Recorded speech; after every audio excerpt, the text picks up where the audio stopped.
Hace poco más de 2000 años, en este lugar sucedió algo extraordinario, algo que la ciencia no comprende y que ha tocado el corazón de millones de personas. Sígame y le contaré otra asombrosa historia.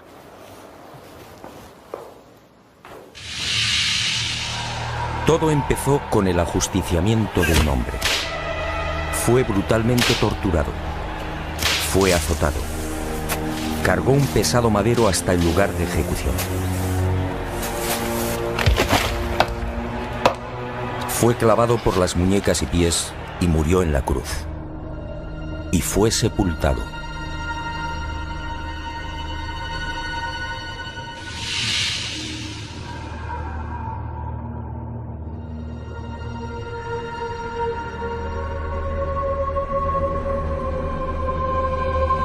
Y sus restos fueron envueltos en un lienzo de lino. Y al poco de morir, algo singular y extraordinario acaeció en el interior de la sepultura.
Y al poco de morir, en efecto, algo singular y extraordinario acaeció en la sepultura. En aquel lienzo, nadie sabe cómo, quedó dibujada la imagen de un hombre muerto. Esa espectacular imagen recibe hoy el nombre de síndone o sábana santa. Sin duda, uno de los grandes misterios a los que se enfrenta la ciencia.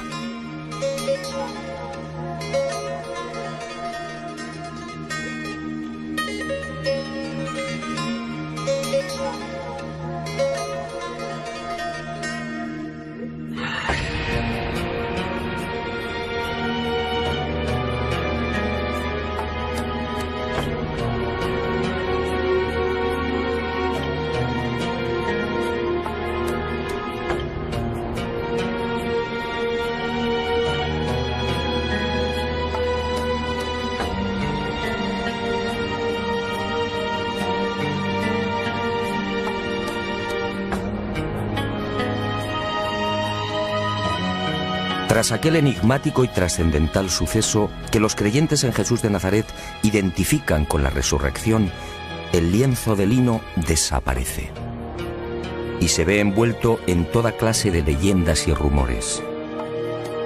Eusebio de Cesarea, por ejemplo, insinúa que la sábana fue sacada de Jerusalén antes del asedio por las legiones romanas de Tito.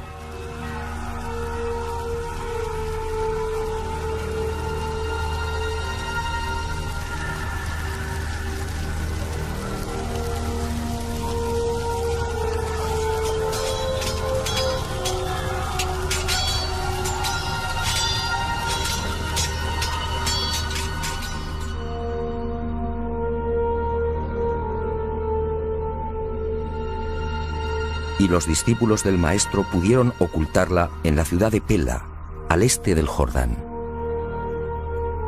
Los evangelios apócrifos, en cambio, señalan otro destino y narran la historia de un rey sirio, Apgar, enfermo de lepra, que al saber de los prodigios de Jesús le ruega que lo cure. En una más que supuesta carta, Jesús responde anunciándole que una vez cumplida su misión enviará a Edesa, la actual ciudad turca de Urfa, a uno de sus discípulos para sanarle. Y la tradición asegura que Apgar, al envolverse en la sábana santa, quedó curado.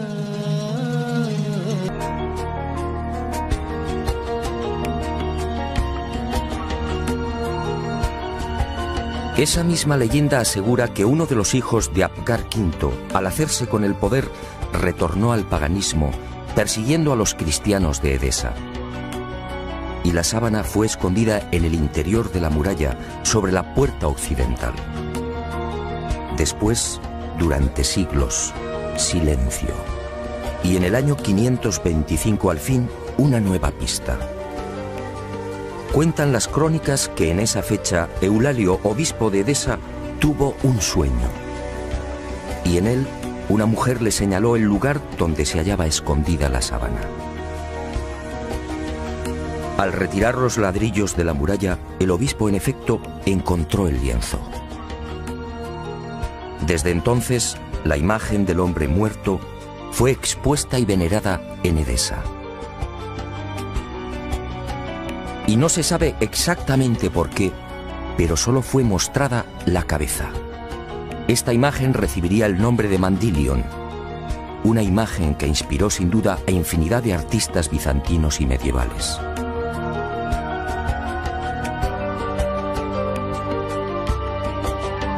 Y durante 400 años el lienzo permaneció en Edesa, pero su fama llegó hasta los confines de la cristiandad. Y en el año 944 el supersticioso emperador de Bizancio, Romano Lecapeno, tomó la decisión de apoderarse del Mandilion. Suponía que así, con la sábana en su poder, obtendría la protección divina. Y un poderoso ejército rodeó Edesa. La sagrada reliquia una vez más sería causa de muerte y sufrimiento. Finalmente, Edesa se rindió y el Mandilion entró triunfante en Constantinopla. Era el 16 de agosto del 944. Allí, en la iglesia de Santa María de Blanquernas, fue expuesta a los fieles todos los viernes. Robert de Clary, soldado y cronista de la mal llamada Cuarta Cruzada, dejó testimonio de ello. Había en Constantinopla, entre otros, un monasterio que se llamaba Nuestra Señora Santa María de Blanquernas, donde se conservaban las síndones en que nuestro Señor fue envuelto, que cada viernes se mostraba vertical, de modo que se podía ver bien la figura de nuestro Señor. Y de nuevo la guerra y el fanatismo religioso silenciaron el ya arduo peregrinaje de la sábana. En la noche del 9 al 10 de abril de 1204, los cristianos atacan Constantinopla. La ciudad arde y la síndone desaparece. No existen documentos que certifiquen su nuevo destino y los nuevos propietarios, pero todo señala a los caballeros templarios como los custodios del lienzo, al menos durante un siglo. No es ningún secreto que la Orden del Temple se funda, entre otras razones, para tratar de reconquistar Tierra Santa y, sobre todo, para poner a salvo determinados símbolos y objetos religiosos. Entre los más importantes, el cáliz de la Última Cena, el Arca de la Alianza y, sobre todo, la Sábana Santa.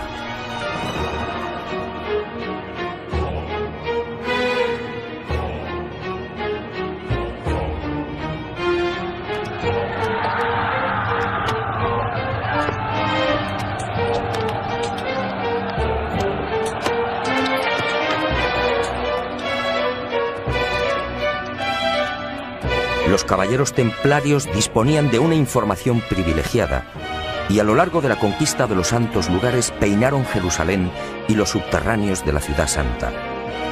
En especial, los túneles y cámaras secretos de lo que fue el primero y segundo templos de Salomón. ¿Encontraron lo que buscaban? En mi opinión, nunca hallaron el Santo Grial o el Arca, pero sí la Sábana Santa.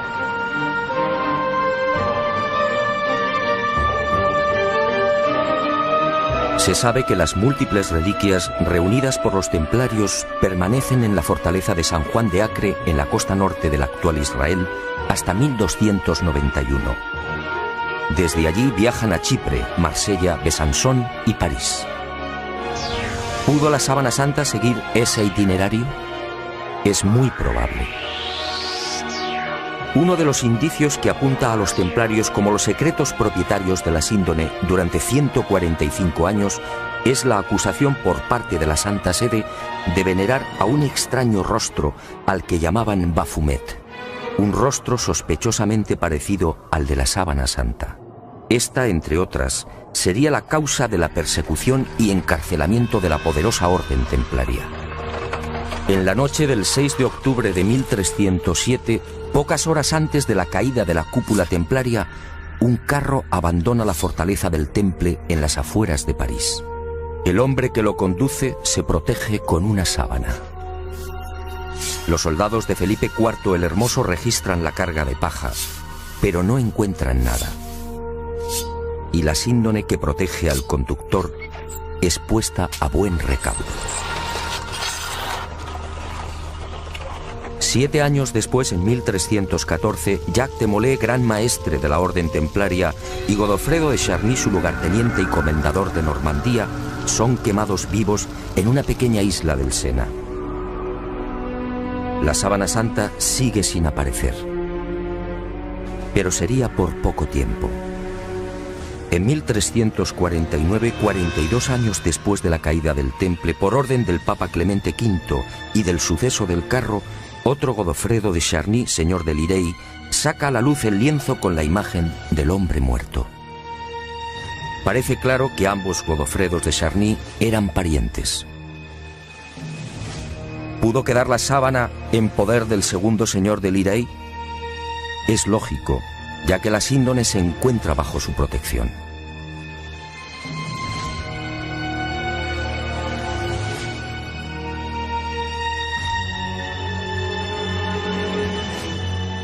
Y el sagrado lienzo es expuesto de nuevo a la veneración pública.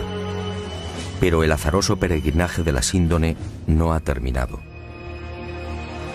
Unos 60 años más tarde, en 1415, Margarita de Charny, nieta de Godofredo y casada con el señor de San Hippolyte-sur-le-Duc, retira la sábana de la colegiata de Lirey. Tiene miedo a los pillajes que ha generado la Guerra de los 100 años. Y el lienzo es trasladado al castillo de San Hippolyte. Al enviudar, la pésima situación económica de Margarita le obliga a exponer la sábana, obteniendo así algunos dineros.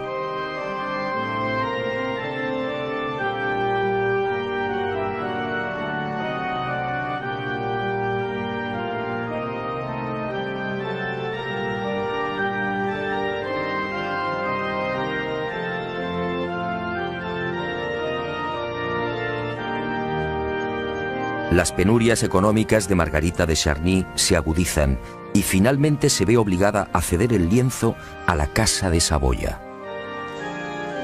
El 22 de marzo de 1453 se firma en Ginebra el contrato de cesión. A partir de ese momento y hasta 1983, la síndone sería propiedad de los Saboya.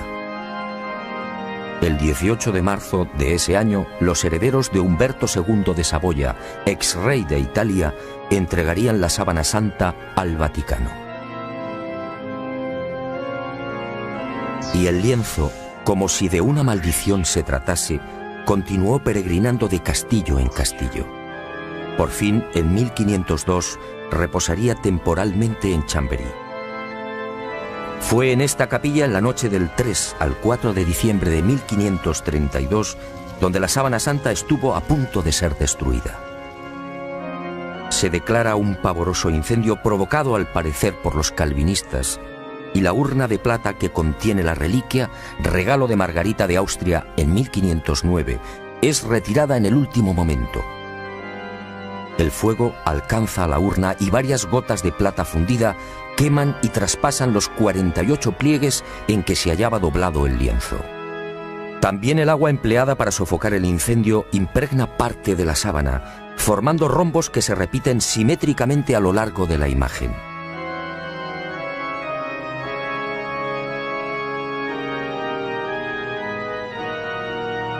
Y las monjas clarisas de Chambéry remiendan los desperfectos y cosen un forro en la parte posterior del lienzo.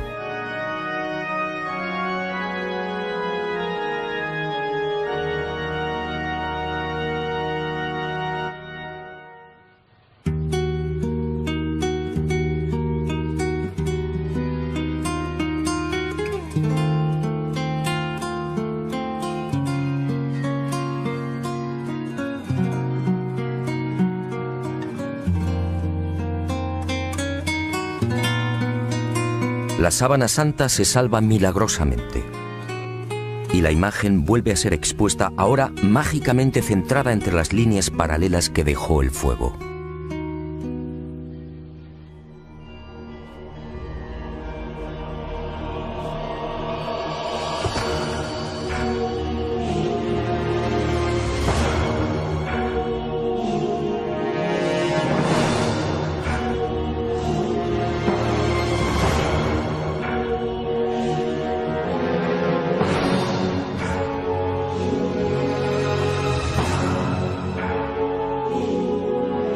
Y el peregrinaje de la síndone toca a su fin. En 1578 se declara una epidemia de peste en Milán. San Carlos Borromeo, entonces cardenal de la ciudad italiana, hace una solemne promesa. Si desaparece la peste, caminará hasta Chambéry arrodillándose ante la síndone. La epidemia remite y el cardenal se dirige a Francia. Pero la casa de Saboya, propietaria de la reliquia, se apiada de Carlos Borromeo y para evitar que cruce los Alpes traslada la sábana santa a mitad de camino entre Milán y Chambéry. Y el 8 de octubre de ese histórico 1578, el lienzo ingresa en la Catedral de Turín. Un siglo después, en 1694, pasaría a la capilla diseñada por Guarini y allí ha permanecido hasta nuestros días.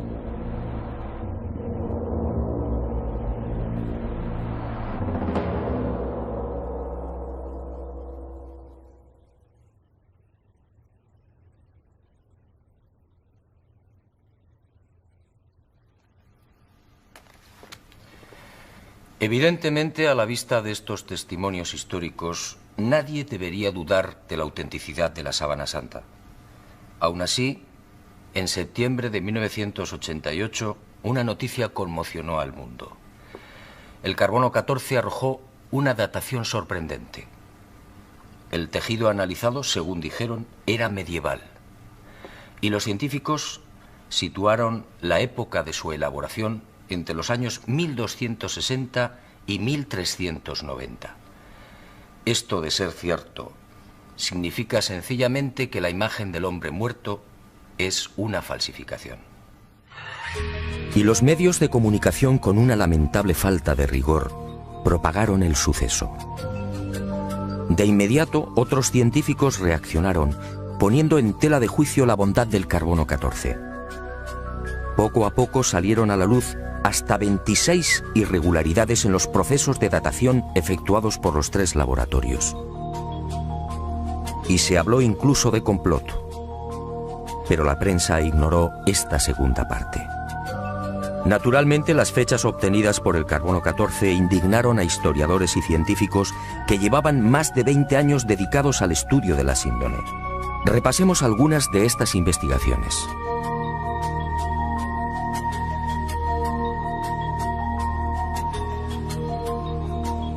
El fotógrafo turinés Secondo Pia recibe el encargo de la Casa de Saboya de tomar varias imágenes de la sábana santa. Son las primeras fotos de la síndone. Al revelar las enormes placas, el fotógrafo queda perplejo. Los negativos en realidad son un positivo. y el mundo contempla por primera vez el auténtico rostro y la imagen real del hombre muerto. La síndone, por tanto, es un negativo fotográfico. ¿Había fotógrafos en los siglos XIII y XIV? Un primer grupo de expertos examina la síndone y toma muestras de los hilos de lino. Nuevas sorpresas. No hay pintura, tintes ni pigmentos. Nadie se explica la formación de la imagen. El profesor Raes del Instituto de Tecnología Textil de Gante analiza estos hilillos y descubre con el microscopio la presencia de fibras de algodón. En Europa no se tejió el algodón hasta finales del siglo XV. La síndone, además, fue tejida a mano y con una textura denominada espina de pescado, una modalidad que llegaría al viejo continente en ese mismo siglo XV.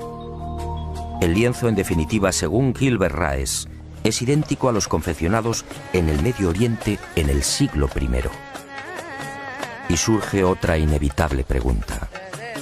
¿Cómo se las ingenió el falsificador de los siglos XIII o XIV para introducir en la urdimbre unas fibras de algodón todavía desconocidas en Europa? Médicos y antropólogos examinan también la figura del hombre muerto. Lo que ven les llena de admiración. Aquel varón de claro perfil caucásico fue un atleta. Altura 1,81 metros. Perímetro de la caja torácica 99 centímetros. Longitud de las piernas 94 centímetros. Extremidades superiores 82 centímetros. Altura de los hombros, medida entre los puntos acromiales, 45 centímetros. Perímetro máximo de las rodillas, 42 centímetros. Peso total alrededor de 80 kilos. Peso aproximado del cerebro, 1.492 gramos. Rostro estrecho, con rasgos semíticos. Raza blanca. En suma, un ejemplar casi perfecto de una extraordinaria belleza.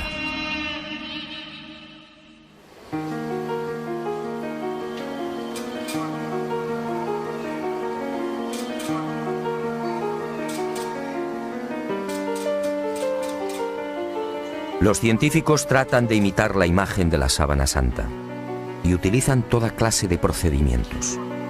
Pinturas, soluciones acuosas, calcos sobre cadáveres e impresión al fuego. Los resultados, como es fácil apreciar en estas copias, son decepcionantes.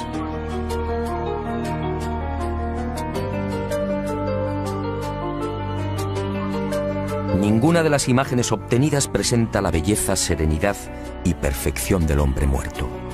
La duda sigue en el aire.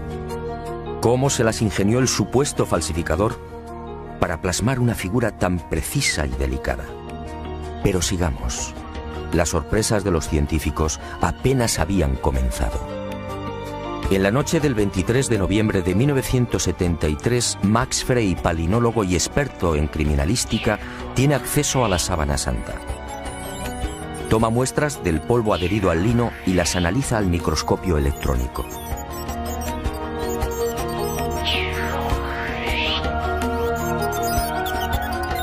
Entre los hilos del tejido fueron apareciendo ejemplares de polen de plantas típicamente palestinas.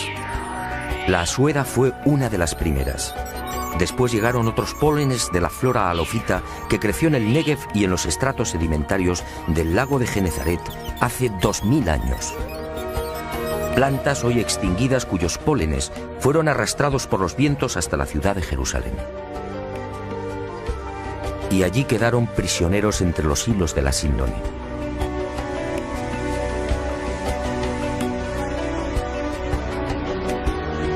Después descubrió el polen del Linum mucronatum, una planta exclusiva de Turquía, otros 9 pólenes de la región de Anatolia y 12 especies que crecen en Francia e Italia. En total 22 pólenes que certificaban el peregrinaje de la sábana santa por Israel, Edesa, Constantinopla, Francia e Italia. En otras palabras, lo que ya sabíamos por la historia. Y vuelvo a preguntarme, si la síndone hace 2000 años recibió el polen de plantas de Israel, ¿cómo se las arregló el falsificador de los siglos XIII o XIV para obtener un polen ya extinguido? ¿Cómo pudo seleccionarlos si el microscopio no estaba inventado?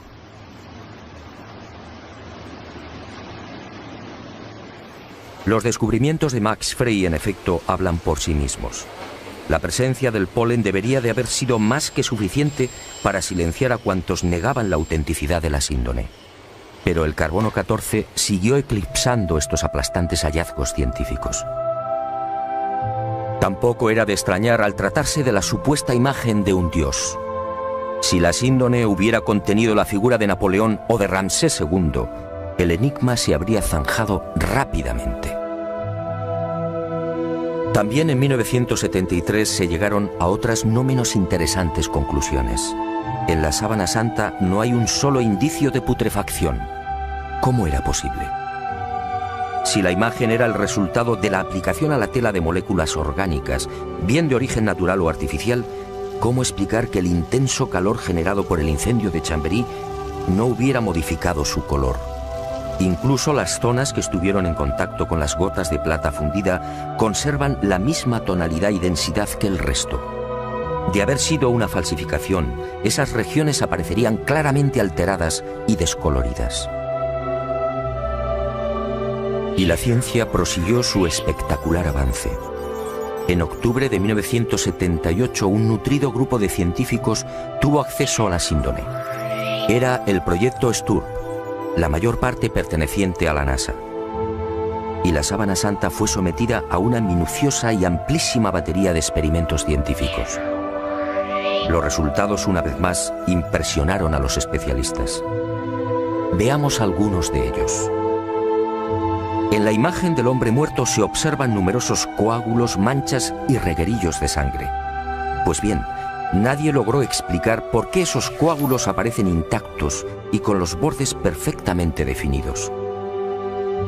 Si aceptaban la hipótesis del robo del cadáver, dichas manchas tendrían que haber sufrido las lógicas roturas y desflecados. Al introducir un escáner entre el lienzo y el forro cosido por las monjas clarisas de Chambéry, se observó que la sangre había penetrado también en el reverso del lienzo. Aquella sangre era del grupo AB, muy común entre los judíos. Las diferentes analíticas y pruebas hematoscópicas demostraron la presencia en la imagen de sangre venosa y arterial, así como de la albúmina del suero sanguíneo. Y el veredicto del carbono 14 quedó nuevamente en ridículo. ¿Qué falsificador de los siglos XIII o XIV tenía la capacidad para aislar y distinguir el grupo AB o la sangre venosa del arterial? Como es sabido, mucho después, en el siglo XVI, el español Miguel Servet fue condenado a la hoguera por asegurar, entre otras cosas, que la sangre circulaba. Y los científicos volvieron a comprobar lo que ya se sabía: ni rastro de pintura ni de pigmentación alguna. Aquel supuesto falsificador efectivamente tuvo que ser un genio. Otra de las sorpresas llegó al explorar los hilos. En este tipo de tejido, cada hilillo está integrado por unas 200 fibras. Vistas al microscopio parecen cañas de bambú. Pues bien, de esas 200 fibras, solo 2 o 3, las más superficiales, aparecían chamuscadas. Solo 2 o 3 eran las responsables de la formación de la imagen. En un primer momento, los científicos atribuyeron el abrasamiento de las hebras superficiales a una misteriosa y desconocida radiación. Una energía intensa y brevísima. Solo así podía explicarse una imagen tan superficial. Después, al examinar las fibras con el microscopio de contraste de fases, se percataron de algo mucho más sutil. Las hebras en realidad no estaban quemadas. Las fibras habían sido deshidratadas, es decir, envejecidas y oxidadas en centésimas de segundo. En suma, se habían vuelto amarillas exactamente igual que amarillea el lino con el paso del tiempo. El resto de las fibras, sin embargo, conservaba la frescura y el color más claro, propios de un lino no envejecido artificialmente. Lo que los ojos aprecian en la síndone, por tanto, no es otra cosa que un cambio de tonalidad en las referidas fibras superficiales. Increíble, sí. La imagen del hombre muerto, según los científicos, tiene su origen en un singular mecanismo de envejecimiento. Dos de los científicos del proyecto Sturm, los entonces capitanes de las Fuerzas Aéreas norteamericanas, Jackson y Jumper, serían los descubridores de otra de las singularidades de la imagen de la sábana santa de Turín. Al detectar aquella anomalía, sus esquemas mentales se vinieron abajo definitivamente. Trabajando con las computadoras, se percataron de algo aparentemente imposible. La imagen era tridimensional. Al contrario de lo que sucede con una fotografía normal y corriente, la imagen del hombre muerto conservaba una información subterránea, solo detectable con los ordenadores. Aquella no era una imagen plana. La intensidad luminosa de cada punto era distinta y dependía de la distancia del cuerpo al lienzo. El hallazgo fue tan asombroso que los capitanes repitieron el experimento una y otra vez, utilizando incluso voluntarios envueltos en sábanas. El microdensímetro escandidor y el VP8, la computadora utilizada para la recepción y recomposición de los millones de dígitos, arrojaron siempre el mismo resultado. Las zonas del lienzo que tocaban el cadáver, la nariz por ejemplo, disfrutaban de una luminosidad superior a las que se hallaban más alejadas del cuerpo. Nuevo mazazo al carbono 14. Que se sepa, solo en el siglo XX y con dificultades fue posible la maravilla de la tridimensionalidad. En el transcurso de estos experimentos, Jackson y Jumper fueron a descubrir otro singular detalle. Al examinar las espaldas del hombre muerto, comprobaron que los músculos dorsales y deltoides aparecían extrañamente abombados. Esto llevó a los científicos a la siguiente deducción. Durante el proceso de formación de la imagen, el cadáver tuvo que permanecer inmóvil e ingrávido, es decir, en el aire. Y a Jackson y Jumper les corresponde también el descubrimiento de la primera pista de un hallazgo que me atrevo a calificar de definitivo y que fija la fecha de la aparición de la imagen. Ocurrió mientras trabajaban con la tridimensionalidad. De pronto, sobre los ojos descubrieron dos círculos. ¿Se trataba de monedas? Esa justamente era la costumbre judía en los enterramientos próximos al sábado. Los párpados del difunto eran cerrados y sobre ellos se depositaban sendas monedas. Al poco, el padre Filas, jesuita norteamericano, redondeó el descubrimiento. Sus pesquisas entre los más destacados numismáticos dieron fruto. Las letras que se leen en uno de los círculos, Ukai, eran idénticas a las que presentan los leptones, unas pequeñas monedas de bronce de 2 gramos de peso y 15 milímetros de diámetro. Unas monedas acuñadas por Poncio en la provincia romana de la Judea entre los años 29 al 32. Ukai era parte de la leyenda Tiberiu Caesaris, es decir, de Tiberio César, el emperador que gobernaba en el año 30, fecha de la muerte de Jesús de Nazaret.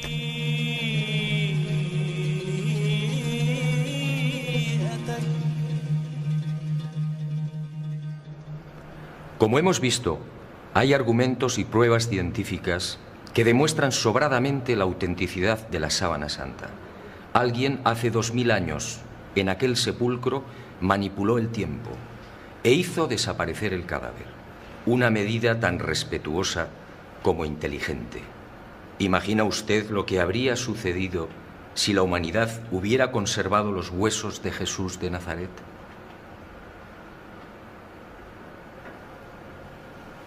Y esa fuerza desconocida y poderosa que aceleró la descomposición del cadáver, envejeciendo la sábana, nos regaló también una fotografía única en la historia, una imagen que recuerda el horror padecido por aquel hombre.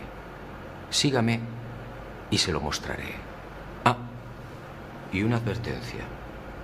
Quizá lo que se dispone a ver y escuchar no sea de su agrado, pero esa fue la verdad. También la medicina investigó la imagen del hombre muerto, y lo que halló causó pavor entre traumatólogos, internistas, forenses y anatomistas.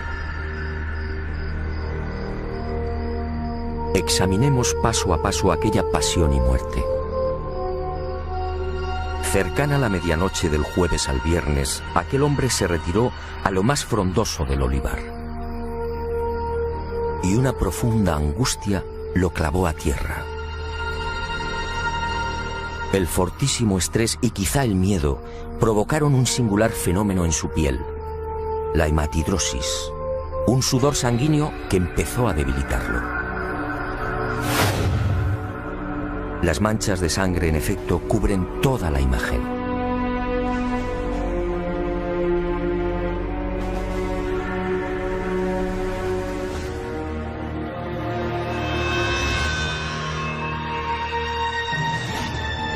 Y al estudiar el rostro, los médicos descubrieron otro detalle aterrador. Durante el interrogatorio en la casa de Anás, Jesús no recibió una bofetada como reza la tradición, sino un violento bastonazo propinado por uno de los esbirros del exsumo sacerdote. El palo, de unos 5 centímetros de diámetro, hundió la nariz y provocó un gran hematoma en el pómulo derecho. Así quedó reflejado en la síndone.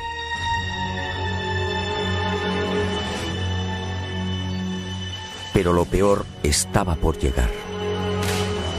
Al examinar las imágenes frontal y dorsal, patólogos y forenses palidecieron. Aquel hombre había sido flagelado brutalmente. Algunos expertos han contado 120 golpes. Otros creen que recibió alrededor de 200.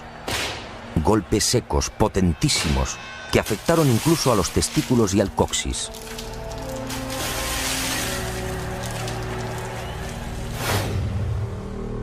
Golpes diabólicamente estudiados que no afectaron a la zona del corazón, evitando así la muerte prematura del reo.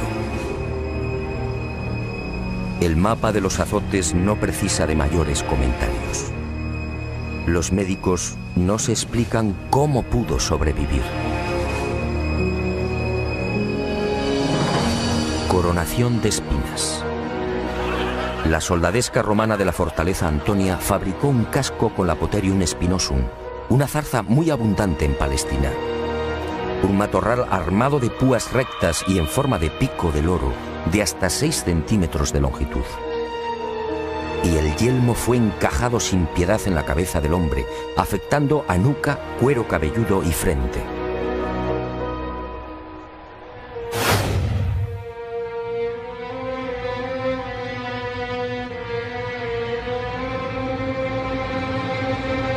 La hemorragia y el dolor fueron igualmente intensísimos.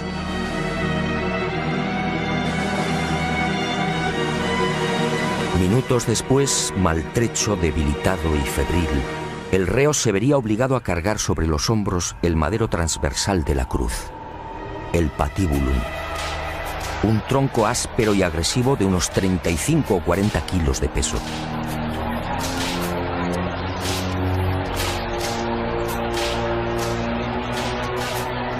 Fue amarrado con una cuerda que a su vez, tras rodear el tobillo, lo vinculó a los 2 terroristas que lo acompañaban hasta el lugar de ejecución.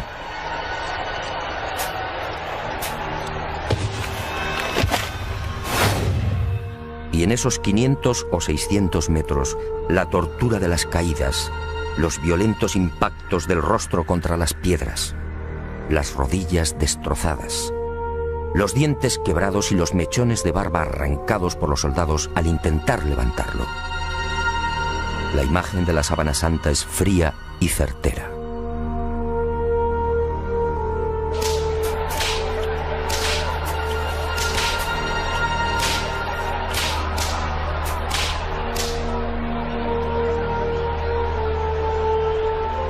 Sí, algo falló. Según los médicos, el largo clavo de hierro de unos 20 o 25 centímetros utilizado para clavar una de las muñecas debió tropezar con un nudo. fue retirado y martilleado de nuevo.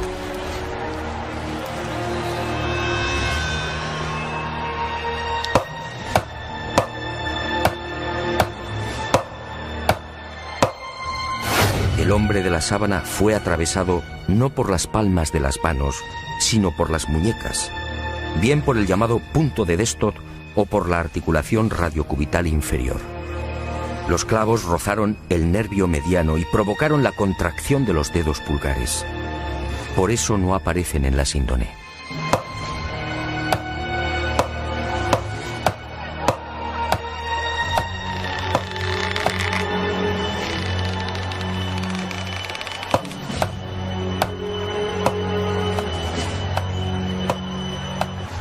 Con el tercer clavo, según los médicos, no hubo problemas. Entró limpiamente cosiendo ambos pies al madero vertical. Y la pierna izquierda permaneció flexionada. Así aparece en la imagen de la síndone como consecuencia del rigor mortis. El final se acerca y el suplicio va alcanzando unos límites difíciles de imaginar. El reo necesita respirar. Para ello solo dispone de un sistema: apoyarse en el clavo de los pies y alzarse a pulso milímetro a milímetro, con la ayuda de los clavos que perforan las muñecas. El corazón bombea desesperadamente, alcanzando hasta 180 pulsaciones por minuto. A los 10 o 12 minutos, pérdida de conocimiento. Pero el hombre se recupera. Nueva lucha para obtener un poco de oxígeno. La tetanización gana la batalla. Las piernas quedan inutilizadas. Ahora solo puede alzarse con el auxilio de las muñecas y músculos de los hombros. El cataclismo es generalizado. Finalmente el corazón se rompe. La agonía se ha prolongado durante hora y media. La medicina, perpleja, sigue muda.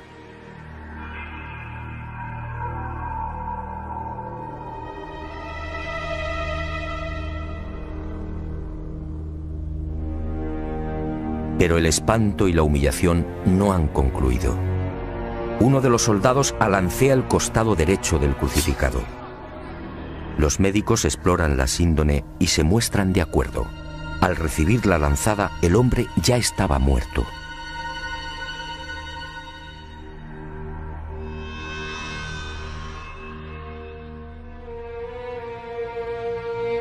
La lanza resbaló por encima de la sexta costilla, atravesó pulmón y corazón y abrió la aurícula derecha. Y manó sangre y agua. Sangre de la vena cava superior. Agua o líquido seroso del pulmón. Después, en el descendimiento o en el traslado al sepulcro por efecto de la gravedad, la vena cava inferior se vació igualmente. Y ese reguero aparece también en la cintura del hombre muerto.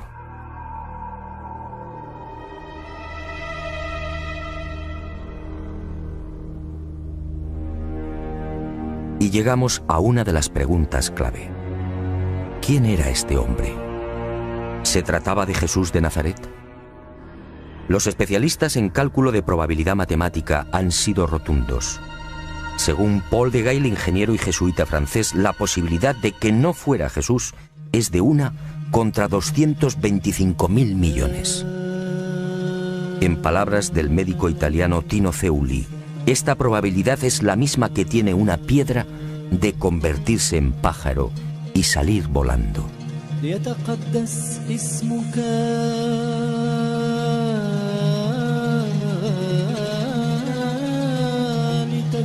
Efectivamente, esta imagen solo puede ser la del hombre que fue torturado y crucificado en Palestina hace 2000 años. Jesús de Nazaret.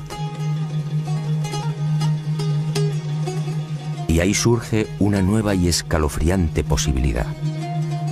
Algún día, a no tardar, la ciencia estará en condiciones de extraer de la sangre de la sábana santa una muestra de ADN.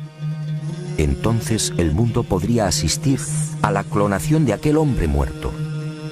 La clonación de Jesús de Nazaret.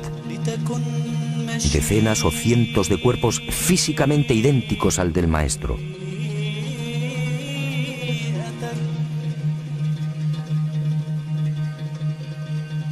Y desde algunos sectores de la Iglesia se han alzado voces de advertencia.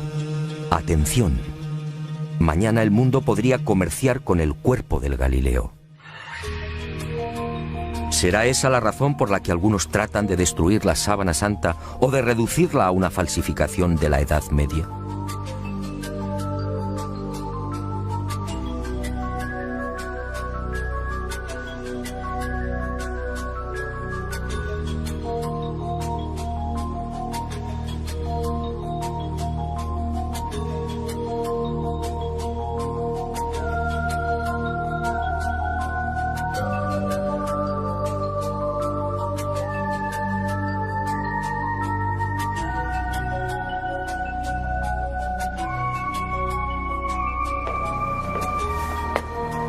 Ahora lo sé. Jesús de Nazaret, mi Dios y Creador, se guardó un as en la manga. Un as para los escépticos, el as de la resurrección. Algo que felizmente también le pasará a usted.